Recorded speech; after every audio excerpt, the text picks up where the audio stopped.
श्रीराम. श्री ब्रह्मचैतन्य गोंदवलेकर महाराज यांचे दैनंदिन प्रवचन आज 28 मार्च. भगवंताची स्मृती आणि कर्तव्याची जागृती. प्रत्येक मनुष्य बोलताना मी आणि माझे अशा भाषेत बोलत असतो. म्हणजे प्रत्येक व्यक्तीला ह्या दोन्ही बाबतीमध्ये काही कर्तव्य असतात.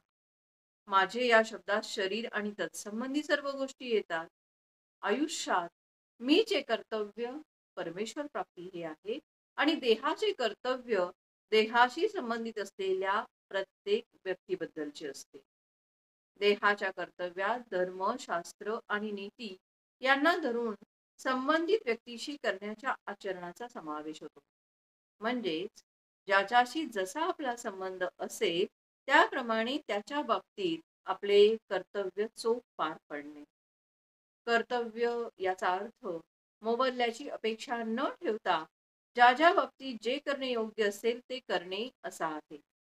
मनुष्याने मी आणि देह या दोहोंच्या बाबतीतली कर्तव्ये समान चालीने करीत राहिले पाहिजे.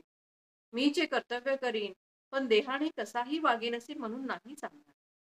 त्याचे कारण असे आहे की समजा एखादा मनुष्य नोकरी करीत आहे, तो ती नोकरी कशाकरिता करतो याचा विचार केला तर असे दिसते की ती नोकरी करायला दुसरे कोणी नव्हते म्हणून तो नोकरी करीत नसतो, तर त्या नोकरीतून मिळणारा पैसा कुटुंब रक्षणाकरिता उपयोगी पडेल म्हणून तो नोकरी करत असतो.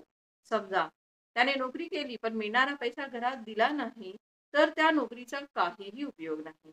तसेच मी जे कर्तव्य म्हणजे भगवंताचे अनुसंधान केले पण देहाचे कर्तव्य म्हणजे सदाचरण आणि संबंधित व्यक्तींशी असलेली कर्तव्य न केली तर नोकरी करून पैसे घरी न दिल्यासारखे होईल. म्हणूनच प्रत्येक व्यक्तीने भगवंताची स्मृती आणि कर्तव्याची जागृती ठेवावी आणि या दृष्टीने आपले कुठे चुकते आहे याचा शोध दर वाढदिवसाच्या निमित्ताने घेऊन प्रत्येकाने आपली उन्नती करून घ्यावी.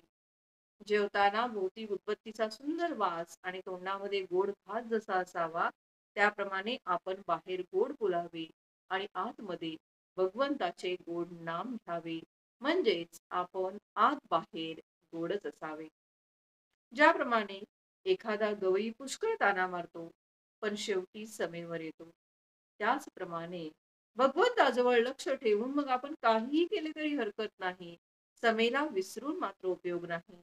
इथे तबला वाजवणारा भगवंत आहे म्हणून त्याचा ठेका बरोबर चालतो आणि ठेक्याप्रमाणे म्हणजे भगवंताच्या ठेक्याला अनुसरून म्हणजेच त्याच्या स्मरणामध्ये जो गवई गाईल तो बरोबर मार्गावर राहील आणि शेवटी समेवर येईल.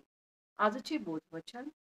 फळाची अपेक्षा सोडून कोणतेही कर्म करणे याचेच नाव कर्तव्य होय. जय जय रघुवीर समर्थ.